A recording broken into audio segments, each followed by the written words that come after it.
The governor takes aim at cities that try to defund police. Any city that defunds police departments will have its property tax revenue frozen.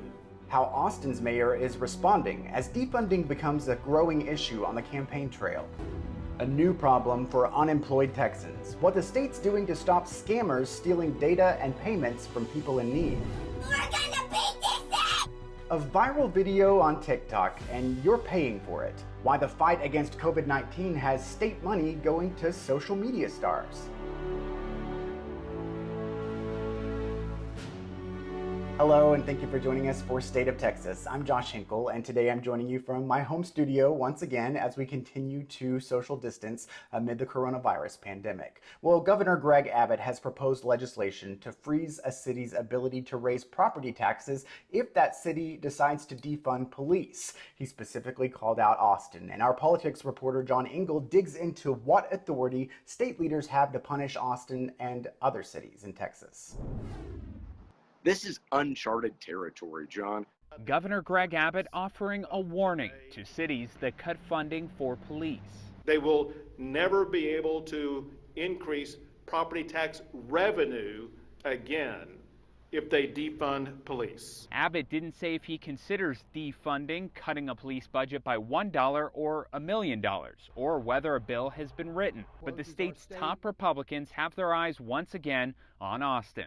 And I hope that legislation, in its final form, will roll back what they've done. Austin is a safe city. Austin Mayor Steve Adler says in reality, only $20 million was cut from the Austin Police Department budget, coming from vacant positions and canceled cadet classes. No function was ended. But over the next year, the city will move another $130 million in services away from APD. I think the press conference was mostly about trying to make us afraid and scared. Attorney Chad Ruback, an expert on constitutional law, says it's unclear if the state can retroactively punish cities. And if approved by the Texas legislature, he thinks lawsuits will quickly follow. I don't remember ever seeing any sort of proposal even remotely like this in the past. So there's not precedent for us to predict what future courts might do. For State of Texas, I'm John Engel. You just heard Austin Mayor Steve Adler push back against the governor's claims. He said that news conference was not based on facts. So our Jacqueline Powell looked into the facts behind some of the things state leaders said about Austin's approach to crime and police.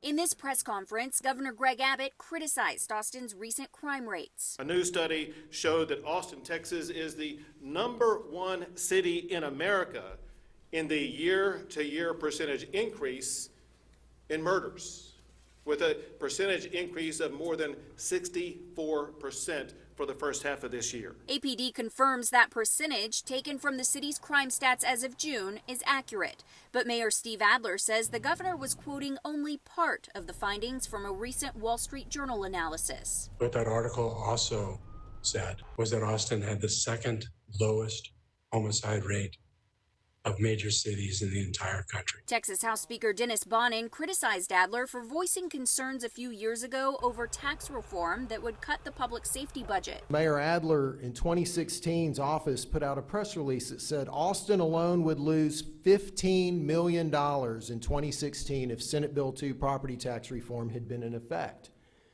$15 million, he was worried about it. Compare that to the $150 million they're cutting from the police department today. Adler says the $150 million was not in cuts, but reallocation of funding. It was to move certain functions to civilian control and a more independent status. No function was ended. No function was reduced. Jacqueline Powell for State of Texas. We wanted to see where other cities stand when it comes to funding their police departments. According to our media partner, the Texas Tribune, Houston approved a minor funding increase to its police department in June. San Antonio's proposed budget includes raises for officers along with an $8 million increase in police funding, but it cuts overtime and moves $1.2 million from the police department to the local health authority to create a new division geared toward preventing violence. In Dallas, officials are considering a proposal that adds more than $3 million for mental health services. They'll vote on their budget next month. The idea of defunding police is likely to be a big issue heading into the November election. We saw it play out after the governor's announcement in the race for U.S. House District 25. That district stretches from the outskirts of the DFW Metroplex all the way south to Austin and Hays County. Republican Roger Williams holds the seat. He faces a challenge from Democrat Julie Oliver. We need to send a message to everybody across this country that we back the blue. Williams spoke at a MAGA meetup Wednesday at a bar on Lake Travis. He told the audience that the Back the Blue message would be a theme of his campaign. Williams spoke against efforts by cities to cut funding for police. You can't defund police. We are a society and a country and a state of law and order.